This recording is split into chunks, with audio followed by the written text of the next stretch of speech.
So Angie was born and raised in Jackson, Mississippi. She still lives there now. She's a former teen rapper, my favorite thing about her. And the first book she wrote was called The Hate You Give, and it was the #1 New York Times bestseller. And with her, we have 2 amazing kids from our Hatch program. Please welcome Angie, Reed, and Gabrielle. Angie, okay, so let's get going here.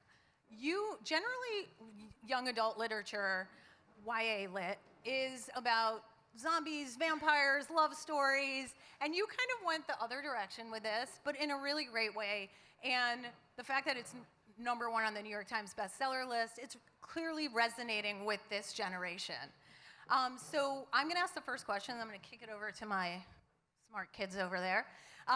What inspired you to write this story? I was inspired to write The Hate You Give when I was a senior in college. I was actually a lot like Star. I lived in a neighborhood that was always on the news for the wrong reasons, and I went to a mostly white, upper-class, private Christian school in conservative Mississippi. I just said a mouthful, but my classmates voted for a certain president. You can figure that out. Dun, dun, dun, dun. Yeah. So I often thought I had to change who I was, where I was. So I did what's called code switching. I was careful of how I spoke. I was careful of how I presented myself. I never wanted anyone to say she's the angry black girl. She's the ghetto black girl. She's the ignorant black girl. She's only here because of affirmative action. I never wanted to be written off. I would leave my house playing Tupac, and by the time I got to my school, I was playing the Jonas Brothers. But my struggle of being 2 people became harder when a young man named Oscar Grant lost his life in Oakland, California. And although I did not know Oscar, I heard conversations about Oscar all around me. At my neighborhood, Oscar was one of us. He was an ex-con and he was trying to turn his life around, but that had nothing to do with the last moments of his life. At my school, my classmates thought that he deserved it. He was an ex-con. Why are people so upset? He should have just done what they told him to do. In my anger and frustration and hurt, I felt like I had 2 options. I could either A, burn down that entire school campus, or I could be right. So I wrote a short story about a boy named Khalil who was a lot like Oscar, and a girl named Star who lived in those 2 different worlds like I did, and that's how The Hate You Give was born.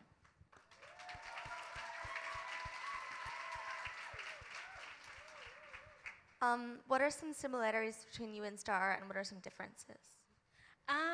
Similarities, definitely the code switching thing. We both had to do that. We both love sneakers, unfortunately, for my bank account. And we both love Fresh Prince. But I'd also say that yes, I love the Fresh Prince. Can we just acknowledge the fact that show showed us so many glimpses of blackness? Okay, I could go into that. But we both love the Fresh Prince. We're both headstrong at times. We're both stubborn at times. And we both go through moments in our life where we wonder if our voices have value. The differences, I think I'm more hot-headed than Star, because I read the book now and there are things that I put her through, and I think about what I would have done at that age. I would have gotten in a whole lot of trouble. So we're definitely different in that sense.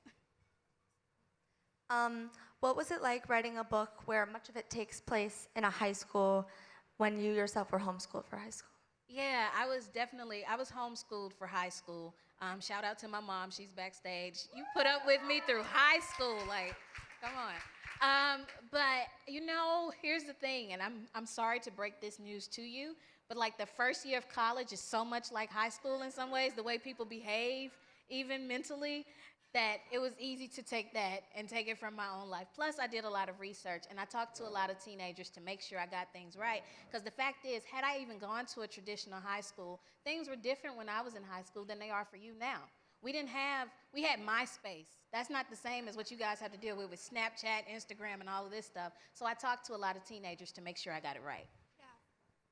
How did you come up with the friendship between Khalil and Star? Well, Khalil and Star's friendship is sort of taken from friendships that I've had. It was with young men in my neighborhood who, when we were little kids, we were all on the same path, you know, get through kindergarten, get through first grade, second grade, third grade. But as we got older, things at their households started falling apart, whereas although my family struggled, I'm sitting here right now with a #1 New York Times bestseller, and I was once on welfare. So I struggled, but I was lucky though. I was lucky in the sense and blessed because I had a strong family foundation that made sure that even though I was struggling, I did not feel led to go into the wrong path. So Khalil is based on boys who didn't have that privilege, that often found themselves making bad decisions just to make it. So I took little bits and pieces from them and put them in this character.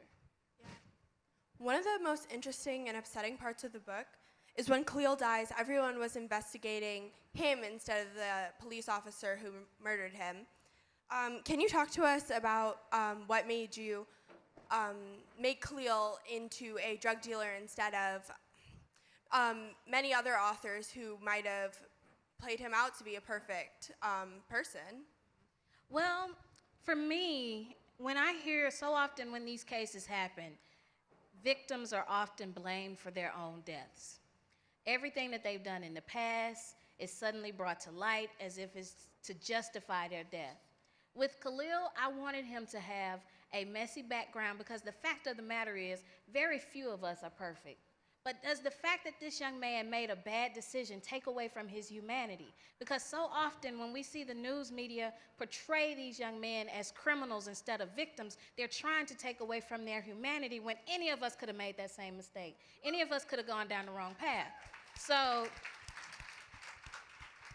But I also wanted to explain why a young man like that would end up in a situation like that. It's often easy to say they wanted to become a drug dealer.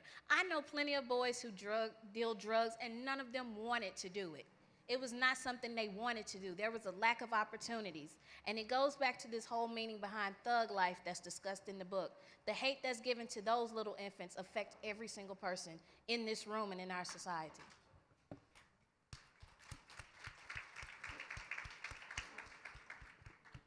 What was it like living first with the success of the book and then finding out it'd be turned into a movie?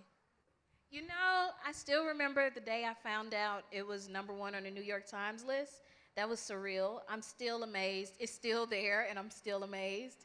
And it's every single day I feel like I'm waking up in a dream. So then to find out that they wanted to make it into a movie. The thing is, so many times books get optioned, and it's never a guarantee that it's going to become a film. But every single person in this project was like, we're going to do it. We're going to make it happen. And they were telling me, and I was like, you're lying. I walk on the set. You're lying. I saw the movie the other day. You're lying. It has not hit me yet. So it's still something that I feel like I'm going to wake up from. But it's an honor to know that so many people have connected with my words in such a way that, one, they read the book, and two, they made it into a movie. Three, that there are so many people now who are excited to see the movie.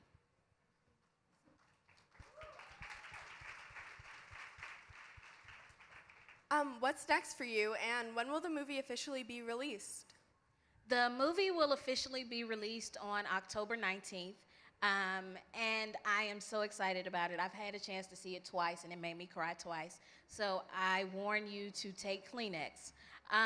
What's next for me is my second book. It comes out in February, and it's called On the Come Up, and it's about a 16-year-old girl named Brianna who wants to be a rapper. So often when we talk about rap, it's about the boys, but let's be honest for a second, hip-hop was built on the backs of women.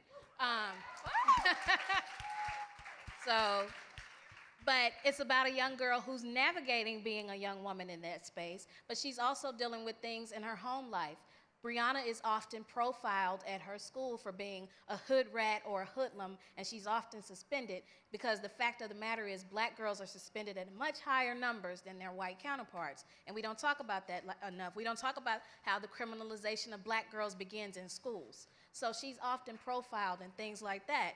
And in her anger and frustration, she writes a song that goes viral for all the wrong reasons. And suddenly, as this whole situation spins out of control, this young lady starts to realize that freedom of speech isn't necessarily free when you're young and black in America. So On the Come Up, February 5th. Amazing. So it's probably going to be another #1 New York Times bestseller. I hope. You have to just stay there. So what do you hope that this generation gets out of the book, the movie, your next book?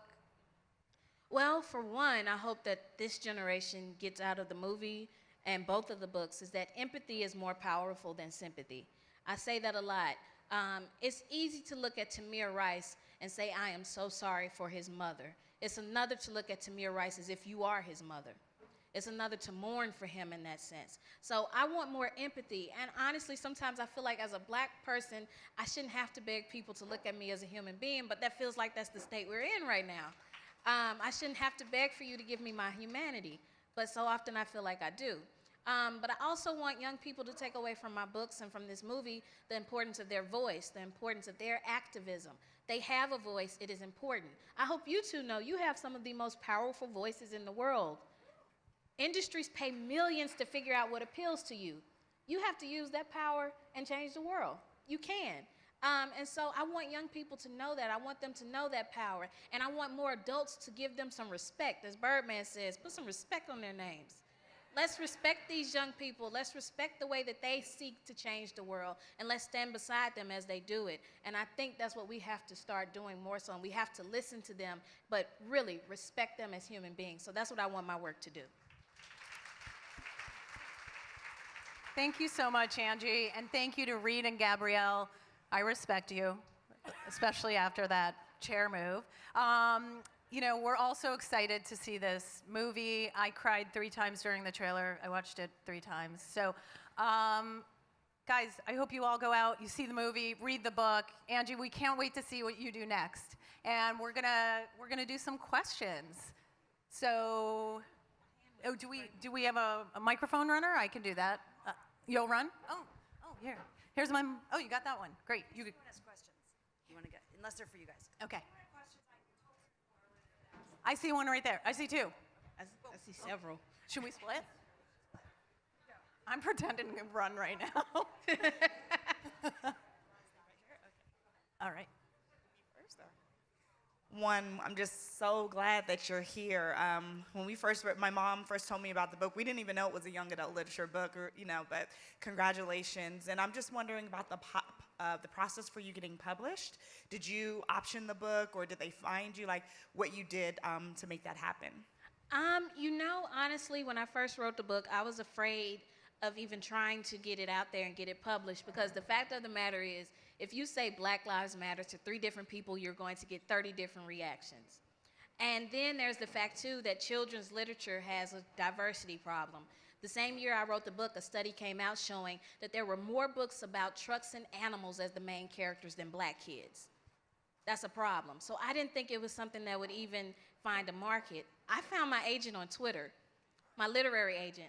His agency had a question and answer session, and I simply asked the question, is this an appropriate topic for a young adult novel? This agent responded, he was like, yeah, I'd love to read it. So he read it, he loved it, he signed me. A few months later, he took it to publishers, and 13 US publishers fought for the rights to publish this book. So.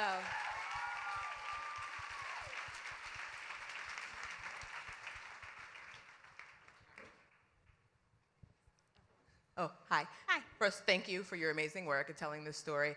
As a fellow black woman, have you ever had an issue growing up around white people and then kind of dealing with black people and being told you're not black enough? Oh, yeah.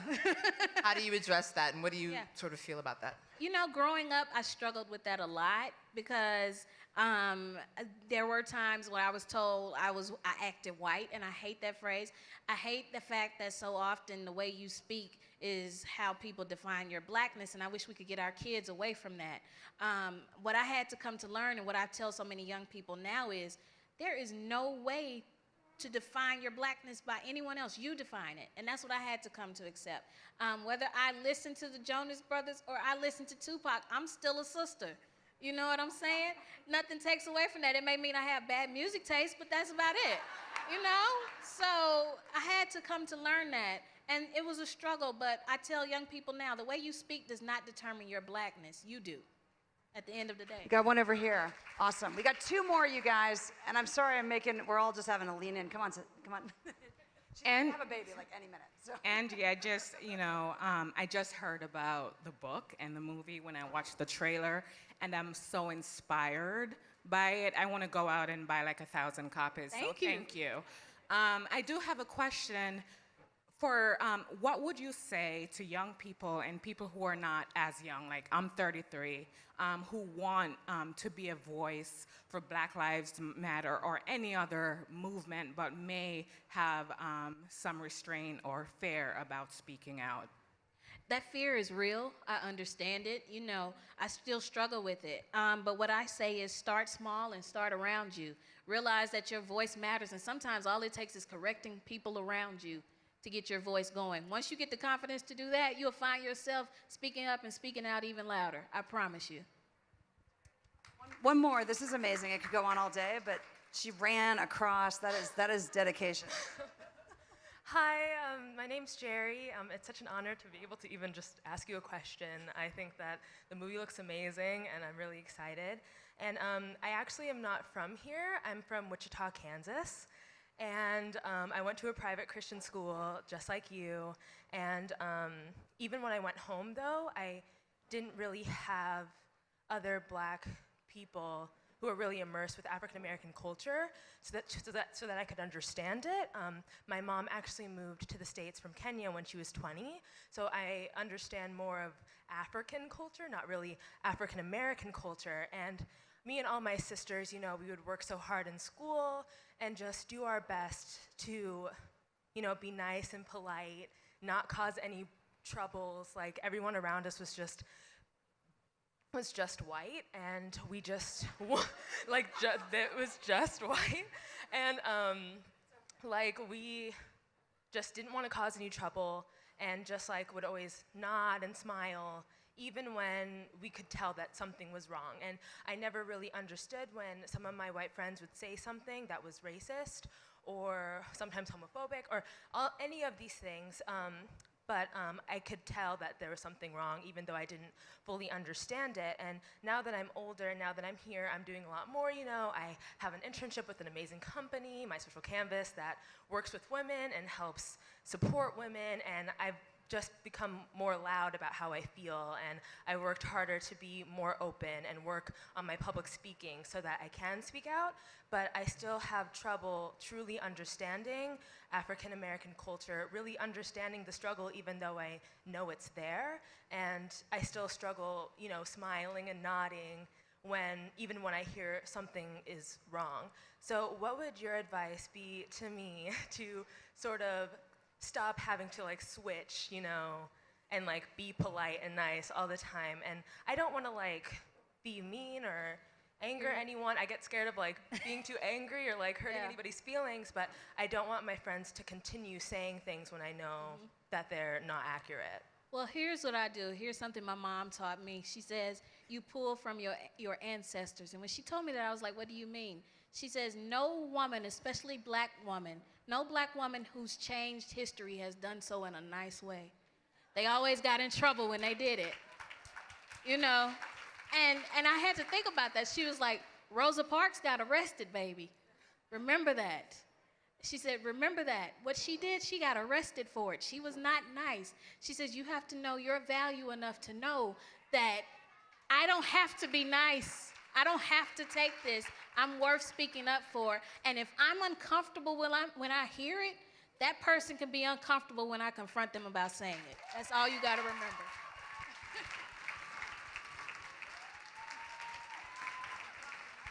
When you shared your personal story and how much it shaped your work, I'm also a writer, Black writer, had a really complicated personal story.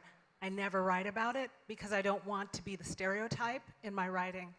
Did you come out about your personal story after your book became successful or before? It was a little bit of both. I've always been an open book. I don't shy away from things that I've been through, and I tell it because what I had to come to realize is that I'm not the only one who's gone through those things, and by me telling it, I can give someone else something to connect with. So I never know. So tell your story. Don't worry about that stuff. Write it for yourself first and foremost. Write the book that you want to see on a shelf one day, and you will go further than you think. Thank you. So good. Thank you, Angie. All right, guys, tell your story, know your power. And Angie, Reed, Gabrielle, thank you so much.